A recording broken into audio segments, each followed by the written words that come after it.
Kembali lagi di Jogja Jelang Siang pemirsa, perdalam informasi menebar inspirasi. Sesaat lagi kita akan mengajak Anda berbincang mengenai pengembangan ayam KUB di Yogyakarta dalam segmen Bincang Jelang Siang berikut ini.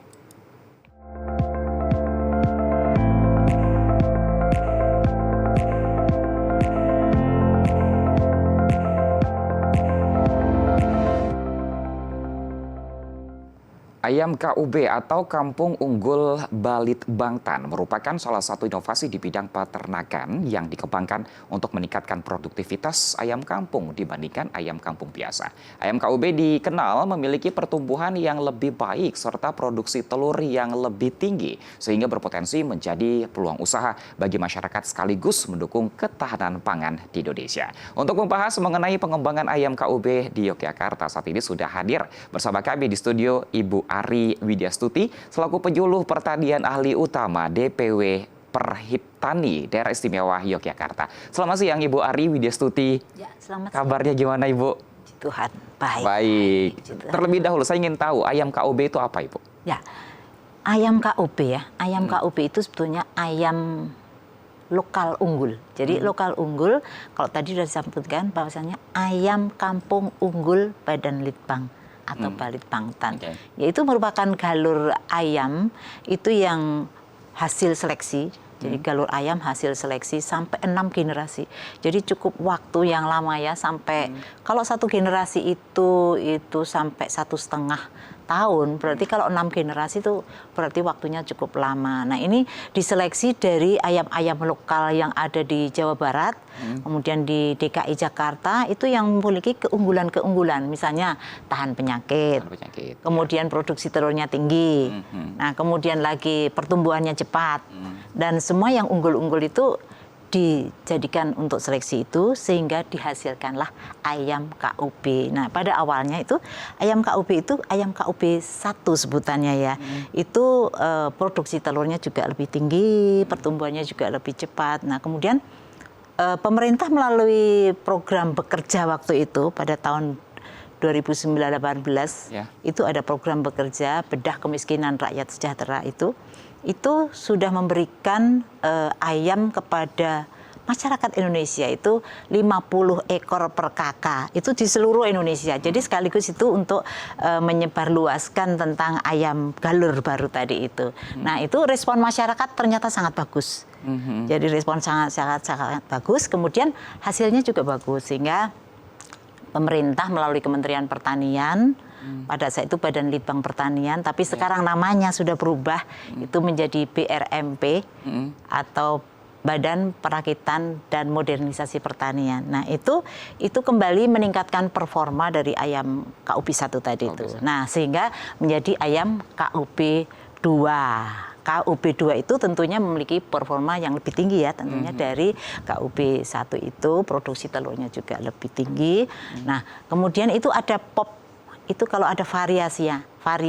Ada varian yang kuning, kaki kuning, ada yang varian kaki non kuning atau biasanya agak kehitam-hitaman dan sebagainya. Nah itu semua sebetulnya ada tujuannya sih kenapa kok pemerintah menciptakan seperti itu ya. Nantinya kalau yang pop kuning itu lebih supaya kalau jadi karkas itu daging yang sudah siap untuk dimasak. Itu dagingnya itu enggak hitam kayak gitu ya, ataupun kakinya biasanya kalau kelihatan hitam itu kan konsumen jadi kurang berminat ya, kurang suka. Jadi ada pop kuning itu lebih untuk dikonsumsi. Itu dagingnya lebih bagus. Tetapi kembali lagi adalah ayam KUB juga memiliki produksi telur yang sudah dari tahun bagus. Berapa Ibu KUB 1 ini dikembangkan? Kalau KUB 1 itu sebetulnya di launching pertama 2014, tapi perkembangannya waktu itu yang paling cepat setelah ada program bekerja tadi itu sehingga seluruh masyarakat Indonesia itu betul-betul mengenal ayam KUB itu. Bisa dikatakan KUB 1 di tahun 2014 ini sukses. Ya lumayan sukses ya, baguslah ya gitu. Selanjutnya ada KUB 2. KUB 2 ya sekarang ini sementara berkembang ayam KUB 2.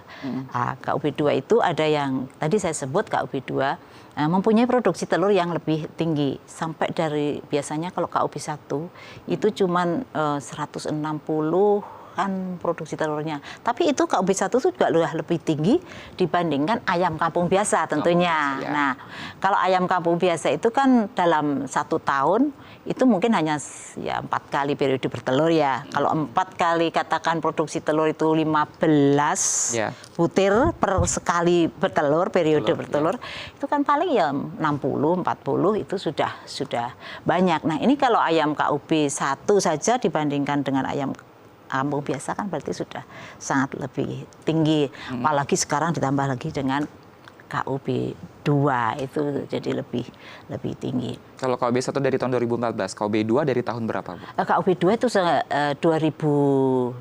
2019-an, 2020 sudah mulai. Artinya KUB. ada evaluasi ketika ke KUB 1 untuk menuju KB 2. Nah, salah satunya tadi adalah telurnya. Iya, produksi telur. Produksinya lebih banyak. Iya, produksi telurnya lebih tinggi. Jadi range-nya kalau misalnya ayam KUB 1 tadi saya sampaikan 160 sampai 180. Nah, ini 180 sampai 200 butir itu sebetulnya sangat tinggi dibandingkan, apalagi kalau kita bandingkan dengan ayam kampung biasa tadi ya, sangat tinggi. Kemudian jangan lupa bahwasannya ayam kampung ini juga dia memiliki kelebihan lagi, kelebihan di samping yang tadi sudah saya sebutkan ya.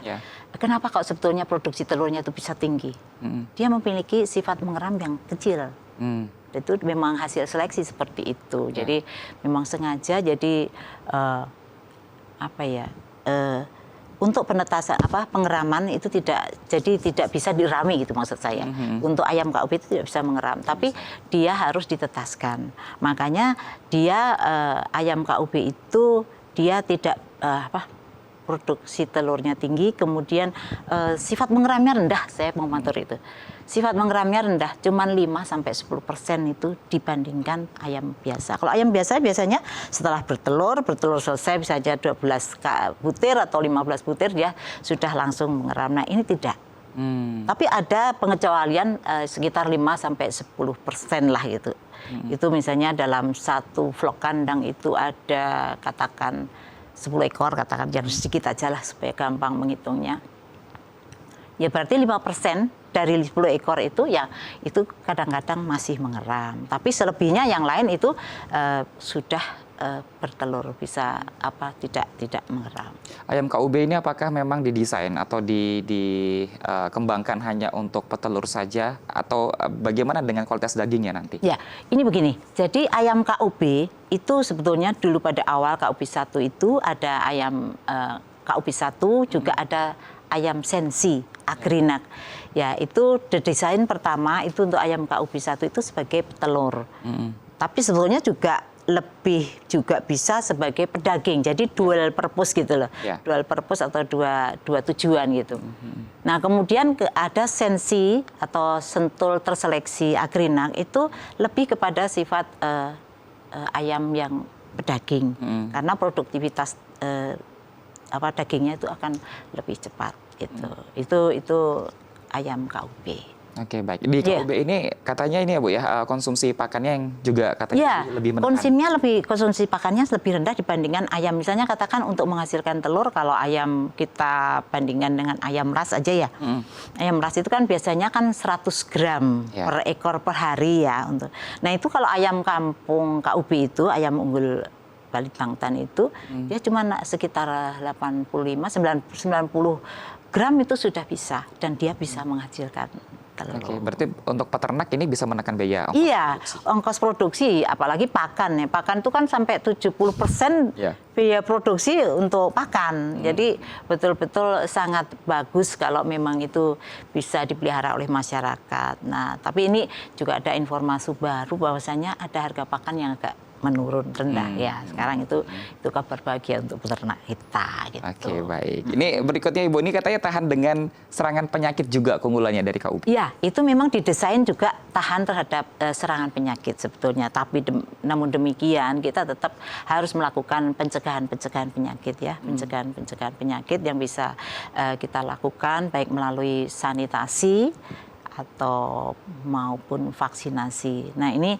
kalau sanitasi itu kan melalui biosecurity atau dengan penyemprotan ya. Penyemprotan itu bisa dilakukan dengan menggunakan apa namanya zat-zat yang bisa membunuh bakteri-bakteri yang ada di sekitar kandang, termasuk juga di dalam kandang itu sendiri. Itu. Lebih tahan dengan penyakit, tahan dengan beberapa keadaan seperti itu untuk ayam KUB. Dan kalau kita lihat juga produksi dari telurnya yang cukup tinggi atau juga daya sifat mengeramnya juga yang rendah, apakah ini juga berpengaruh terhadap kualitas telurnya, Ibu? Ya, jadi untuk telur ayam KUB ini sebetulnya telur ayam KUB kan sebetulnya sama saja dengan telur ayam kampung biasa. Jadi telur maupun dagingnya itu sama sebetulnya dengan ayam kampung biasa. Karena memang itu yang diseleksi dulu, yang kembali lagi ke awal ya, itu yang diseleksi dulu itu adalah ayam-ayam yang memang lokal yang ada di situ gitu. Nah, sehingga betul-betul telurnya juga tentunya akan lebih baik dibandingkan telur ayam ras yang ada di sini. Artinya kebiasaan apalagi biasa dipakai jamu ya. Orangnya itu kan biasa dipakai jamu. Itu kan itu biasa menggunakan dengan ayam kampung itu. Nah, itu memang rasanya lebih gurih. Coba Mas Hafid itu kalau ngerebus telur ya. Ya coba direbus. Kalau telur setengah matang kan lebih enak rasanya, gurih kan. Begitu juga dagingnya. Jadi dagingnya itu juga lebih gurih, cita rasanya, teksturnya juga begitu bagus. Makanya penjual-penjual makanan khususnya kayak tukang soto. Itu lebih banyak menggunakan ayam-ayam kampung. Kalau soto ayam kampung akan lebih laris dibandingkan soto-soto ayam yang lain. Kayak gitu. Jadi memang cita rasanya akan lebih bagus dibandingkan dengan ayam. Baik, ini kalau kita lihat memang pemirsa dari mulai konsumsi pakan yang sedikit, tahan dengan serangan penyakit juga, dan berikutnya ternyata ayam KUB ini tingkat kematiannya juga rendah seperti itu. Nanti tolong dijelaskan Bu selengkapnya setelah satu ini. Pemirsa tetaplah bersama kami di Jogja Jelang Siang.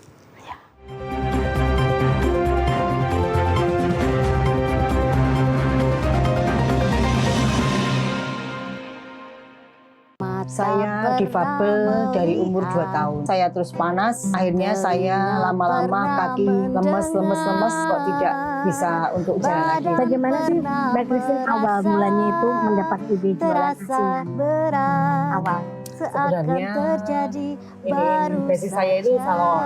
Kalau itu dari 2001 saya udah salon. Semangat istriku. Pokoknya mama itu bisa menjadi teladan buat aku karena dia adalah sosok perempuan yang kuat. Untuk teman-teman saya difabel semua, tidak usah berkecil hati, tidak usah menyerah dengan keadaan kita. Ingat, kami tidak ingin dikasihani, tapi beri kami kesempatan karena kami bisa.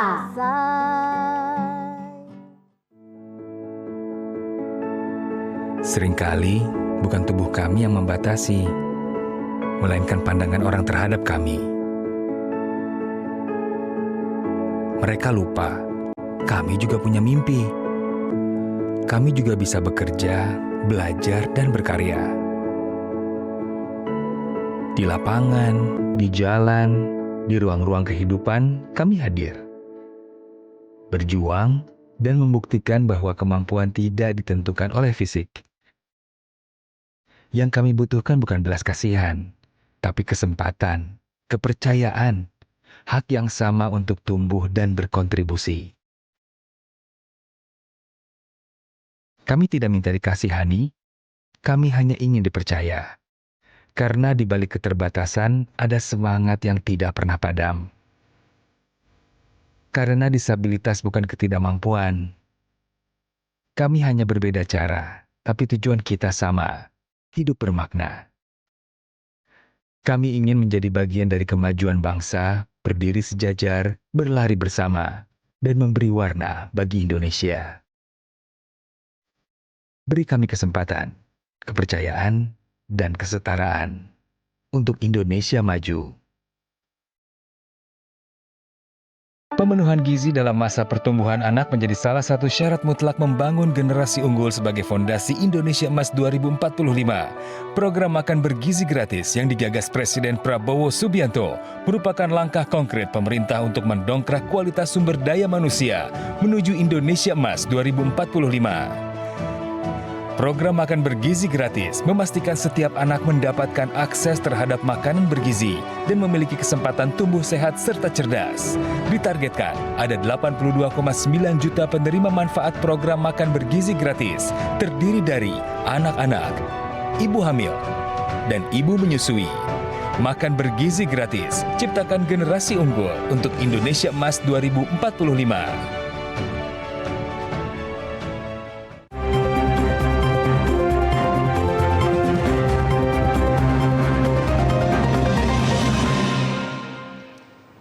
Terima kasih pemirsa, Anda masih bersama kami di Jogja Jelang Siang. Kita masih membahas tentang ayam KUB, di mana ini produksi telur yang lebih tinggi sehingga berpotensi menjadi peluang usaha bagi masyarakat sekaligus mendukung ketahanan pangan. Masih bersama dengan penyuluh pertanian ahli utama DPW Perhipta di DIY, Ibu Ari Widyastuti. Ibu Ari, kita lanjutkan kembali, Ibu. Baik, Ini Mas untuk Arif. ayam KUB memang didesain untuk tingkat kematian yang rendah juga.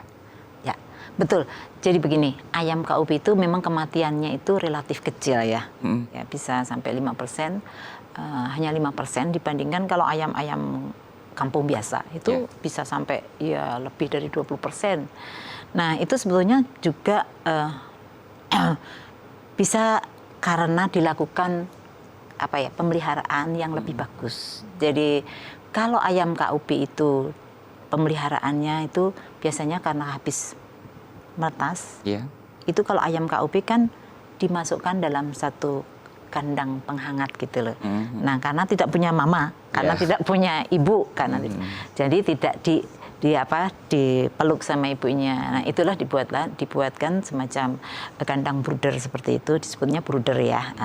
Ada penghangatnya dan diberikan pakan. Kalau ayam lokal biasanya kan dibiarkan begitu aja, hidup bersama induknya, ibunya. Nah, sehingga kematiannya menjadi relatif tinggi. Nah, kalau ini kan selalu di dalam pantauan kita, yaitu di dalam brooder itu, sehingga pakannya terjamin. Kemudian juga ada penghangatnya ya, itu penghangatnya itu sehingga mengurangi adanya kematian. Baik. Gitu. Ibu Ari melihat di wilayah Yogyakarta, daerah istimewa Yogyakarta, dari mulai iklimnya, termasuk juga dari sosial budaya, termasuk juga kebiasaan-kebiasaan masyarakat. Bagaimana prospek untuk ayam KUB ini, Bu, di kota Yogyakarta ataupun di wilayah DIY? Ya, baik. Jadi kalau ayam KUB itu kalau di Yogyakarta saya kira cukup prospektif ya. Ayam KUB ini kan mudah beraklimatisasi, maksudnya itu mudah menyesuaikan diri dimanapun tempatnya. Apalagi iklim di Jogja kan hampir sama seluruh Indonesia kayak begini, nggak terlalu dingin juga ya, sedang-sedang aja. Jadi saya kira cukup untuk cukup prospektif untuk dikembangkan. Apalagi permintaan produk daging, produk telur itu juga sangat tinggi di Yogyakarta dengan pertambahan penduduk, jumlah penduduk yang semakin tinggi, kemudian hotel, juga catering hotel, catering, kemudian itu destinasi wisata kan. Jadi itu biasanya jadi itu memperbanyak permintaan. Apalagi dengan peningkatan pengetahuan dan pendapatan peternak itu juga masyarakat ya. Itu juga mempengaruhi jadi cara berpikir, oh kalau ayam yang sehat itu, ayam yang baik itu. Banyak orang sekarang tidak makan ayam, artinya kurang menyukai ayam potong, tetapi dia akan biasa memilih ayam lokal atau ayam KUB. Jadi sedikit saya menambahkan ya, ayam KUB itu sebetulnya bukan kayak ayam turunan ras gitu, bukan ya. Bukan. Jadi betul-betul ayam kampung, ayam lokal. Ayam lokal. Ayam lokal tapi unggul gitu. Tapi unggul. Ya gitu. Jadi bukan seperti turunan ayam ras, bukan. Itu karena bukan persilangan, tapi itu seleksi. Jadi itu sekali lagi untuk prospek saya kira sangat bagus untuk dikembangkan di sini. Di Yogyakarta dengan permintaan yang selalu terjadi peningkatan. Nah, itu apalagi destinasi wisata. Di sini juga terkenal dengan makanan-makanan khas yang seperti ingkung ya, ingkung ayam Jogja kan terkenal sekali. Kemudian juga ayam gorengnya, kemudian gudegnya. Nah itu semua soto juga. sotonya. Jadi memang betul-betul apa namanya? Untuk kuliner. Ya untuk kuliner itu kalau untuk ayam lokal itu saya kira sangat-sangat bagus untuk kita kembangkan di Yogyakarta ini. Baik, untuk gitu. peternak Ibu, kira-kira bagaimana memanajemen produksi pada ayam KUB ini? Apakah ada kesulitan untuk memanajemen produksinya? Ya, baik. Jadi sebetulnya saya awali dari kalau untuk manajemen produksi ini ada yang disebut beternak dengan baik. Good farming practice ya. Kemudian ada juga pembibitan. Jadi peternak itu ada yang melakukan pembibitan, ada juga yang melakukan pembesaran termasuk penghasil telur. Jadi cara-caranya sebetulnya kalau untuk pembibitan itu kan menghasilkan DOC ya. DOC itu DOC atau ayam umur sehari. Atau kuri disebutnya seperti itu. Nah itu kan berarti cara pemeliharaannya berarti harus juga agak sedikit berbeda dengan ayam kalau kita pelihara sebagai ayam pembesaran. Karena itu harus memikirkan bagaimana nanti rasio jantan dan betinanya. Betul. Kalau misalnya tidak dipikirkan ke situ, jangan sampai tidak menghasilkan telur-telur fertil ya, telur-telur fertil yang bisa ditetaskan untuk menjadi DOC. Jadi, tapi peternak nggak ada masalah, mereka sudah bisa melakukan, khususnya di Yogyakarta ini sudah banyak yang bisa menyelesaikan. Bu Ari, apa yang ingin disampaikan kepada masyarakat dan juga para peternak untuk ayam KUB ini, Bu? Ya, untuk ayam KUB ini, untuk peternak di seluruh Yogyakarta ya, wilayah Yogyakarta ya, kalau bagi yang sudah memiliki ayam KUB, tolong dipelihara dengan baik untuk dikembangkan dan itu sebetulnya di dalam pengembangannya itu bisa melalui beberapa bermitra. Jadi supaya untuk meningkatkan untuk meningkatkan pasarnya supaya lebih terjamin dan sebagainya.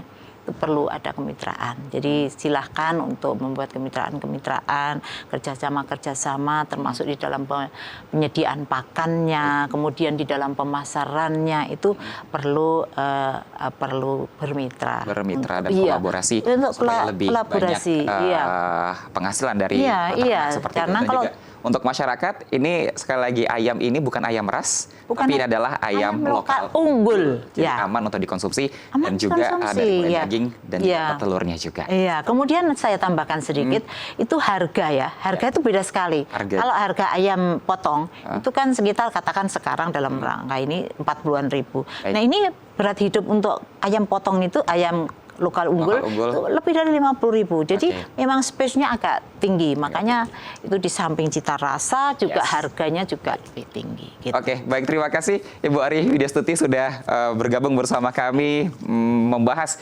bersama dengan ayam KUB yang ini tentu menjadi salah satu ketahanan nasional juga dalam bentuk peternakan seperti itu. Kami terima kasih kepada Ibu Ari Widyastuti selaku penyuluh pertanian ahli utama DPW Perhiptani DIY telah bergabung bersama kami Ibu. Dan demikian pemirsa Jogja Jelang Siang edisi kali ini mewakili kerabat kerja yang bertugas, saya Muhammad Hafid pamit undur diri. Selamat siang dan sampai jumpa.